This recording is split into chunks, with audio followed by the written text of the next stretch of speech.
नमस्कार। आज देश की तमाम फटाफट खबरों में आपका स्वागत है।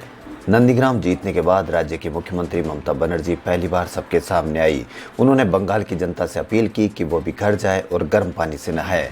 इतना ही नहीं, ममता बनर्जी ने सभी से कोरोना के प्रोटोकॉल का पालन करने को भी कहा। पश्चिम बंगाल की मुख्यमंत्री और तृणमूल कांग्रेस पार्टी की प्रमुख ममता बनर्जी ने नंदीग्राम सीट पर भारतीय जनता पार्टी के उम्मीदवार शुभेंद्र अधिकारी को हरा दिया। ममता ने 1200 वोटों से जीत दर्ज की। शुरुआती रुझानों में कई बार शुभेंदु अधिकारी ममता बनर्जी पर भारी पड़ते दिखाई दिए थे, लेकिन आखिरी राउंड की काउंटिंग से पहले ही ममता ने बढ़त बना ली थी। बीजेपी ने असम विधानसभा चुनाव में न केवल 10 दलों के महागठबंधन की चुनौती को ध्वस्त किया, बल्कि वो कारनामा किया जो राज्य में कभी भी कोई गैर कांग्रेस सरकार नहीं कर पाई। असम में पहली बार कोई गैर कांग्रेस सरकार लगातार दूसरी बार सत्ता में आ रही है।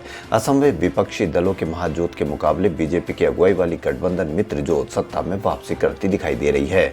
इस गठबंधन में असम गण परिषद और यूनाइटेड पीपुल्स पार्टी लिबरल शामिल थे। असम में पहली बार गैर कांग्रेस सरकार 1978 में बनी थी, जब जनता पार्टी सत्ता में आई, लेकिन 18 माह बाद अंदरूनी गुटबाजी के कारण गोलब वोरबोरा की सरकार गिर गई। 6 अप्रैल को हुए केरल विधानसभा चुनाव में सत्तारूढ़ गठबंधन एलडीएफ बड़ी जीत की ओर है। 4 दशकों में पहली बार है कि केरल में कोई सत्तारूढ़ पार्टी दोबारा सत्ता में वापसी कर रही हो।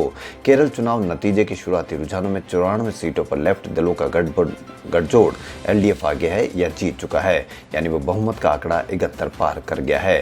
कांग्रेस का गठबंधन यूडीएफ 44 सीटों पर आगे दिख रहा है। मुख्यमंत्री पिनाराई विजयन धर्मार्थम सीट से काफी आगे चल रहे हैं। बीजेपी के लिए पलक्कड़ सीट से मेट्रो मैन ई श्रीधरन ने 2000 से ज्यादा वोटों की बढ़त बनाई थी, लेकिन बाद में पिछड़ गए। पश्चिम बंगाल चुनाव नतीजों से पहले ही तृणमूल कांग्रेस के रणनीतिकार प्रशांत किशोर ने बड़ा ऐलान किया है। प्रशांत किशोर ने कहा कि अब वे चुनाव प्रबंधन के कामकाज से संन्यास ले रहे हैं। एक समाचार चैनल से बातचीत के दौरान प्रशांत किशोर ने कहा कि वे आगे अब ये काम नहीं करेंगे, यानी प्रशांत किशोर अब चुनाव प्रबंधन के काम से संन्यास ले चुके हैं। जबकि चुनाव नतीजों से पहले प्रशांत किशोर ने कहा था कि बंगाल में बीजेपी अगर दहाई का आंकड़ा पार कर ले तो वह संन्यास ले लेंगे, लेकिन अब जबकि बीजेपी 100 से नीचे है, फिर भी प्रशांत किशोर ने संन्यास का ऐलान कर दिया। देश में कोरोना के खिलाफ वैक्सीनेशन ड्राइव का तीसरा चरण 1 मई से शुरू हो चुका है। इस चरण में 18 से ऊपर के उम्र के सभी लोगों को वैक्सीन लगना शुरू हो चुकी है।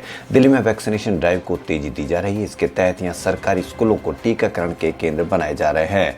जानकारी है कि 18 से 44 साल के लोगों को कोरोना टीका लगाने के लिए सरकारी स्कूलों में भी इंतजाम किए गए हैं।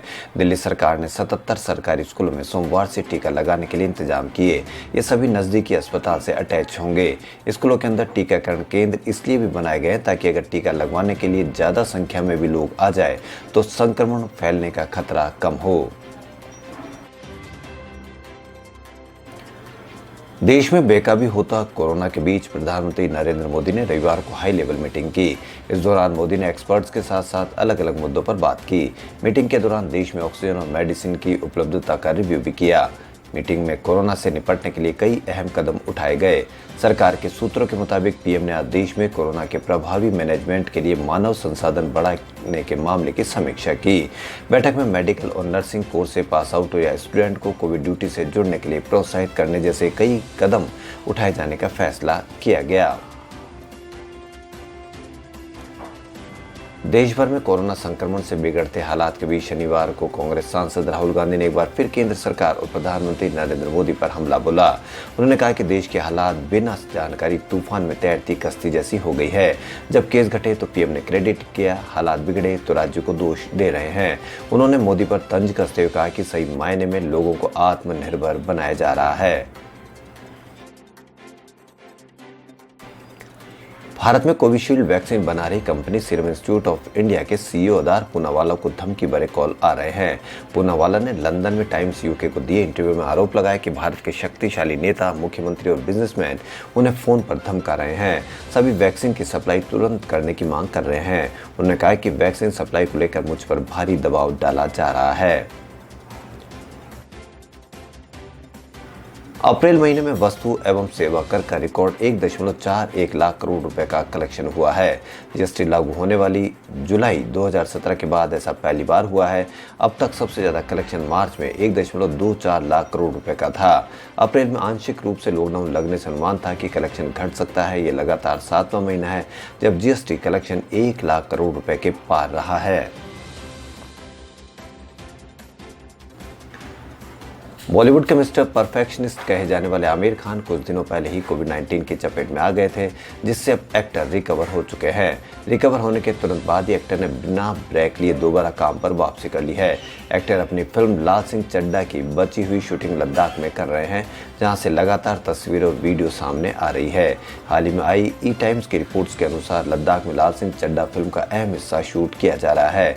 यहाँ एक्टर 45 दिनों तक शूट करने वाले हैं। खबरों में फिलहाल इतना ही। यदि आपको हमारा चैनल पसंद आए तो लाइक, सब्सक्राइब और शेयर अवश्य करें। धन्यवाद।